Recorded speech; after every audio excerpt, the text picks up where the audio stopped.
মামা কি করো তুমি? এই যে মামা দেখো যে টমেটো গাছ কি সুন্দরভাবে সাজাইতেছি মামা, বুঝছো? দেশে থাকতে কোনোদিন খেতে কাজ করি না, আর ইটালি তাই এখানে কত যে কত টমেটো। করে কাজ করো ঘন্টা মামা? মামা ঘন্টা এখানে 7 টাকা করে দেয়, বুঝছো? আচ্ছা, তাহলে 1000 টাকার উপরে আসে না কোনটা? আচ্ছা, তোমাদের কতজন লোক আছে এখানে তোমার? কমসে কম 300-র মতো সাল মেয়ে মিলে, বুঝছো? তাহলে তো কোম্পানি অনেক বড় না? বিশাল বড় মামা, বিশাল বড়। আচ্ছা, তো মামা তুমি শুনলাম তুমি বলে লোক আনো। না না না না না, এইসব ভুলভাল, আমি কোনো লোক ঠকানি না ভাই।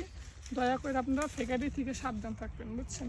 আপনারা শুনছেন, উনি কিন্তু লোক আনে না, কিন্তু ভুয়া আইডি খুললে ওনার নামে বলতে এসছে উনি নাকি লোক আনে। তো এই ওনার নামে যারা ফেক আইডি খুললে এই কথাগুলো বলে তাদের থেকে বিরত থাকবেন, দূরে থাকবেন। আশা করি কথাটা বুঝতেও পারছেন কি, ঠিক আছে?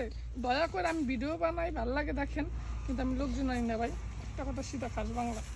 আমি পরামর্শ দিই ভালো মন্দ, যেরকম আমি দিবে দিই সেরকম বুদ্ধি দেই যে কেমনে কি আসবে, কিন্তু এইসব লোক ঠকানো আমার দ্বারা সম্ভব না ভাই।